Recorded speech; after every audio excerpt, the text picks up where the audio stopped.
This is a News Channel 12 special presentation.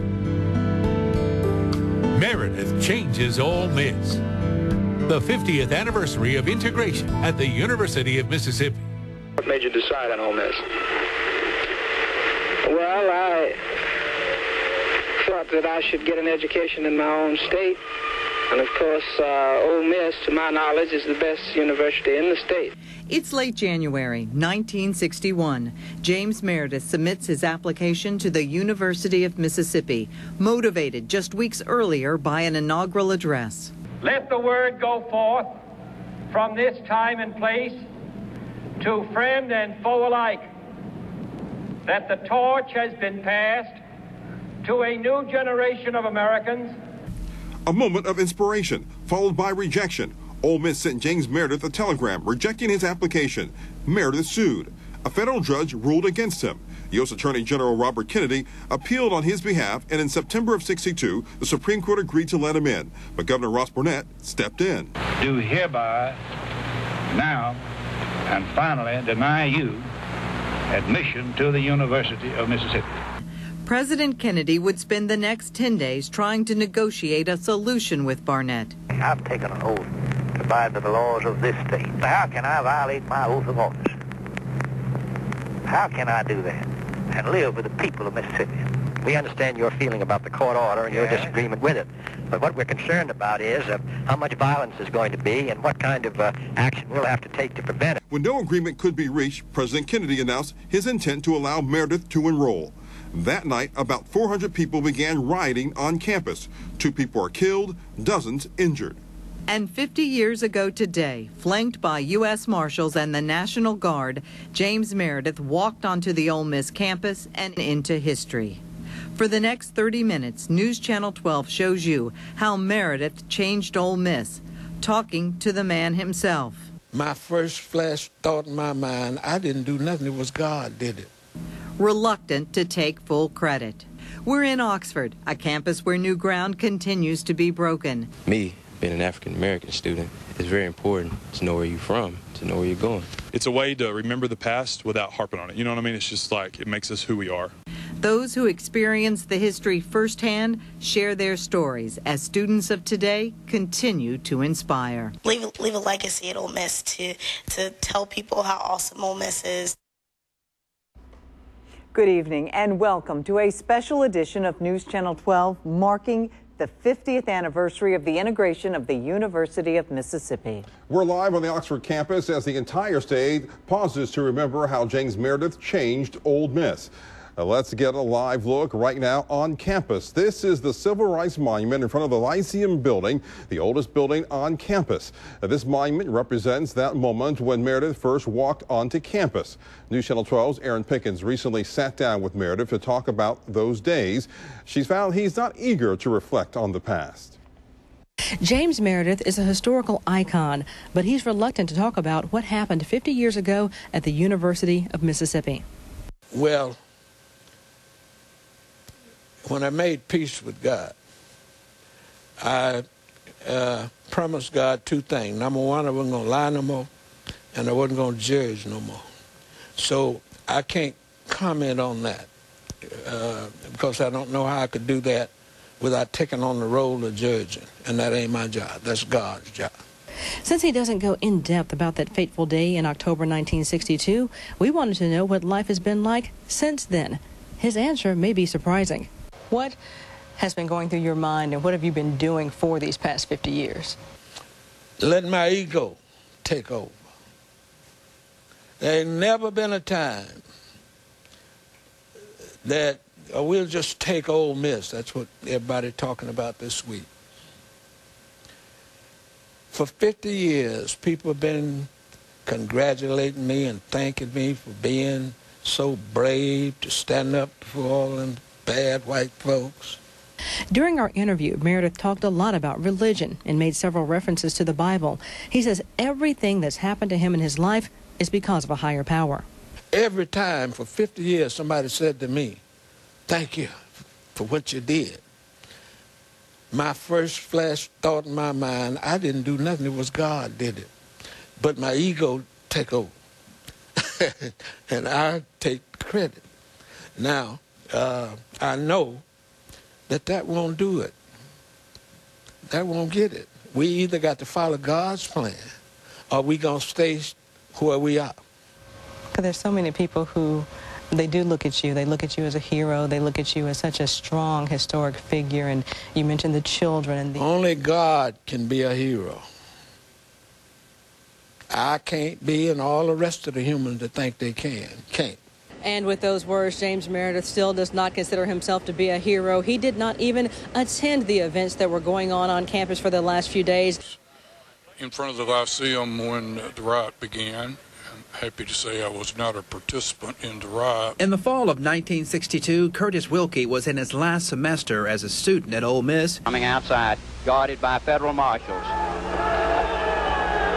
With a front row seat, watching history unfold before his eyes. No question the riot got started by students, a handful, and it was quickly taken over by a lot of outsiders, and it got very, very ugly. After the deadly confrontation between the mob of angry whites and federal troops ended, the Ole Miss campus looked like a war zone with burning and overturned cars, while in Jackson, Governor Ross Barnett remained defiant. I have repeatedly urged the federal officials to remove Meredith from the campus and from Mississippi. I finally left the state in '69, was very angry with what had gone on here in the 60s. As I got here and the other students with me. Just 1 year earlier in 1968, Don Cole came to Ole Miss as a student. The university had not been, if you will, thoroughly integrated. Entering the university just 6 years after James Meredith first opened the school to blacks, the Jackson native says he didn't get a very warm welcome. We immediately began to feel some discomfort. So Cole and other students began to discomfort administrators,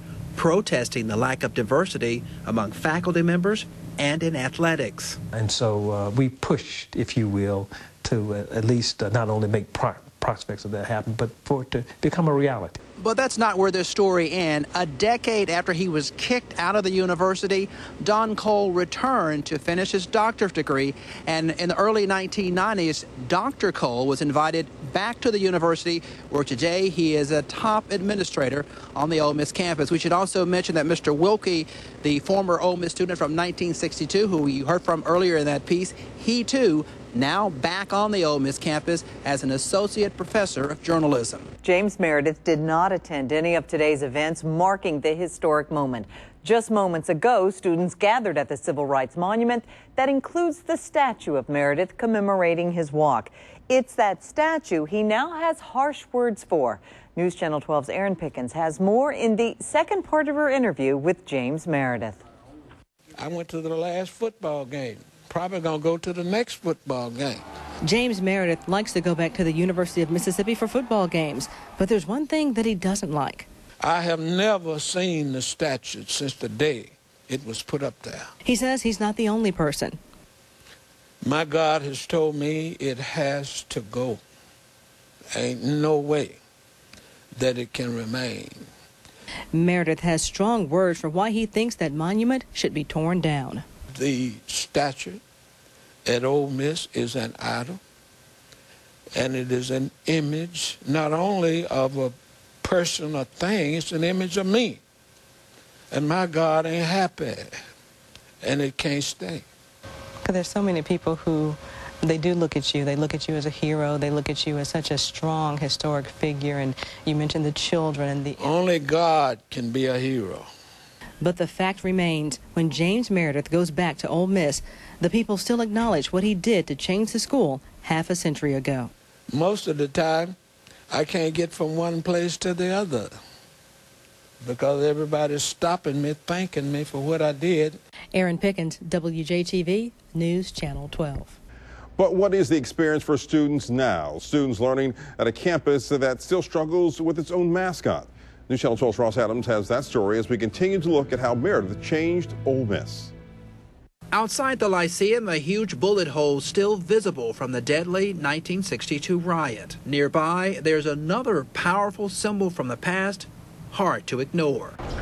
But today on campus, what are race relations like? I mean, I feel like anyone's accepted here. People just talk to each other and hang out. It was never a, You just didn't think about it, really. My friends vary from the country they're from their race. Ole Miss students say the university is a picture of racial harmony. I think because our generation truly doesn't see race as an issue. 50 years after race was an issue when James Meredith took the courageous step to open the school to blacks. The campus is very diverse, and it's not all one race. So it's kind of like a mini world, a mini United States. There's still like racial prejudices, but as far as like where I stand, I don't see it happening. Racial tension did flare up a few years ago on the Ole Miss campus when Chancellor Dan Jones made the decision to ban the playing of a controversial song.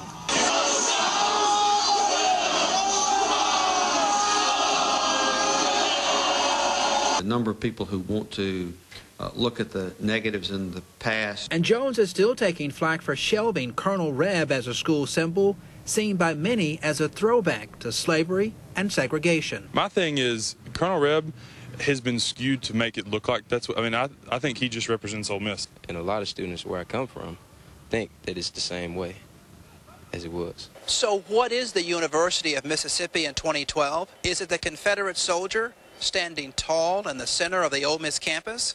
Or is it James Meredith, another soldier who had the courage to fight against everything the Confederacy stood for? Some students believe these two very different images can coexist at Ole Miss. It's a way to remember the past without harping on it. You know what I mean? It's just like, it makes us who we are. Me, being an African American student, it's very important to know where you're from, to know where you're going. Reporting from Oxford, Ross Adams, WJTV News Channel 12. One Ole Miss student is also making history on her own. 21-year-old Courtney Pearson was elected the school's first African-American homecoming queen. Pearson, who is a Memphis native, says it wasn't easy making the decision to run. She says she never set out to make history. She just answered a call that was in her heart. The race was hard, and in the end, the results were close. But as News Channel 12's Melissa Faith Payne shows us, it was Pearson who ultimately walked away with the crown. I know it sounds weird, but I really just feel like this is where God wanted me to be, and he really just told me that he had something for me here, and I knew that this was the right place for me to go. So. There was never another choice for Courtney Pearson. It was her destiny to attend the University of Mississippi. Ole Miss was the only school I applied to and the only school I visited, and really the only option that I ever considered.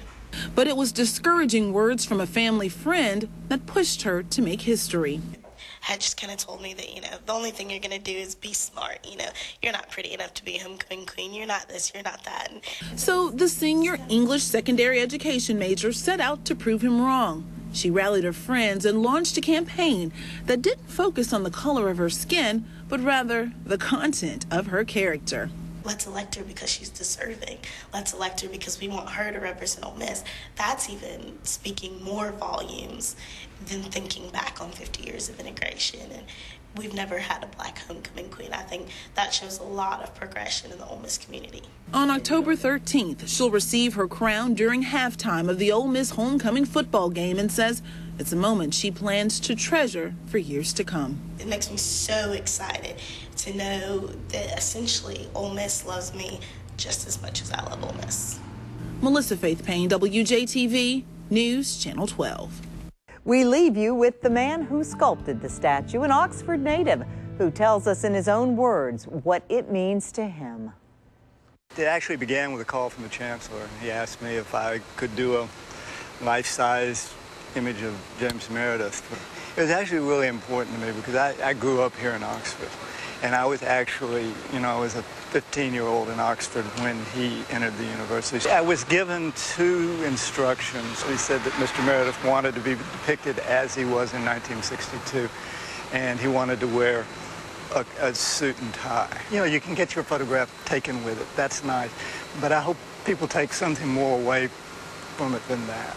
The thing I like about this piece the most almost has nothing to do with the sculpting of it. It's its placement in relation to this monument.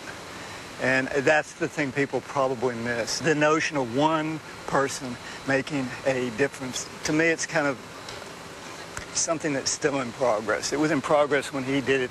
It's still in progress now, and it will be in progress, 100 years from now.